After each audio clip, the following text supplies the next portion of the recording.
The Victorian era stretched from 1837 to 1901. It was a time of scientific and political enlightenment, but also a time when myth and legend distorted our outlook. The Victorians told stories of witches, goblins, and other mythical beasts. Today we stand on the shoulders of hundreds of years of folk stories, because this is a list of 10 creepy Victorian monsters.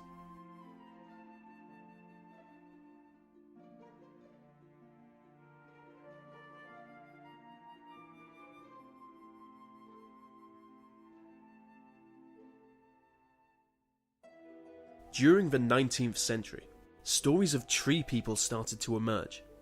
And when I say tree people, I mean trees that would attack people. There are tales of whole villages being surrounded and encroached upon by these seemingly harmless trees. Trees can't move very quickly, but literally within hours, the local villagers were astonished to find themselves being strangled to death by branches and roots. They simply didn't know how to fight back against the trees. And these people used to burn witches. The bunyip is a large mythical beast that was said to lurk in the swamps and rivers as it waits for its next prey. Its next prey, of course, being humans. It was sighted throughout Australia and was first reported in the early 1800s. There were 9 reported subspecies of the bunyip, each one looking completely different from the others. The word bunyip can be translated into several Aborigine languages as meaning evil spirit. Spring-heeled Jack can only be described as an unknown entity. His name comes from his notorious ability to make large leaps, often clearing whole buildings.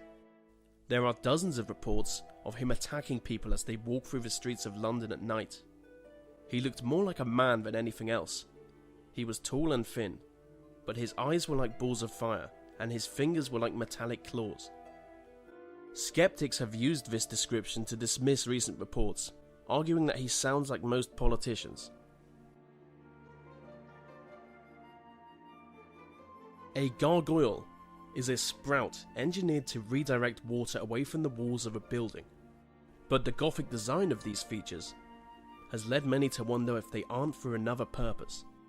By the 19th century, the gargoyle was strongly enshrined in European folklore.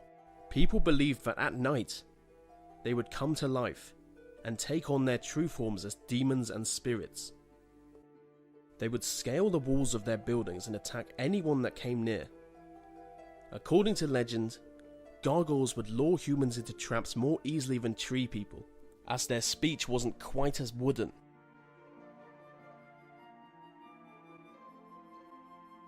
Jack Frost is ice and snow personified. During the Victorian era, he was known across Europe and North America as a mysterious and sinister being. The only way to know whether Jack Frost had paid you a visit was to wake up in the morning and find ice or frost on your windows. He is usually accompanied by a band of goblins who capture lesser creatures like imps and fairies and attempt to corrupt them. Jack Frost isn't all that bad, but I would avoid approaching him as he's very cold. And before you comment on it, I'm aware how bad that joke is. But that's the last one, I promise.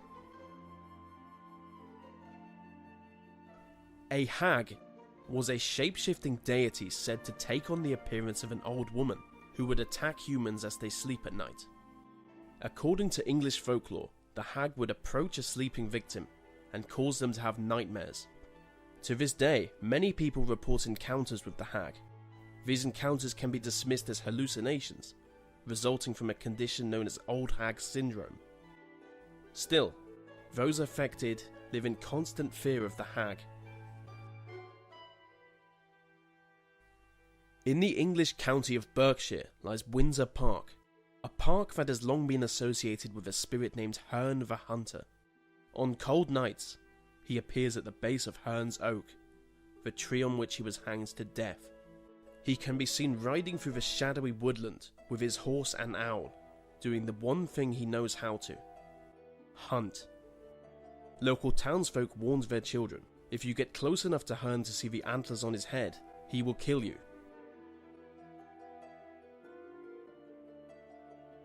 A werewolf is a folkloric human that is able to briefly transform into a wolf-man hybrid. Fables of the wolves kidnapping children for food led to the widespread persecution of suspected werewolf. The last of these occurred during the Victorian era. It was said that a person would become a werewolf if he slept outside on a Wednesday or Friday during a summer when the full moon shone down on them. Many believed that the only cure for this affliction was execution. A Hulder is a shape-shifting monster found in forests. She takes on the form of a human woman in order to lure men, sort of like a siren. If treated with respect, they will look out for you, protecting you from mischievous creatures. If disrespected, they will do whatever they can to hinder your journey through the forests of Europe. So just be nice to them if you can recognize them, which you can't. They're shapeshifters.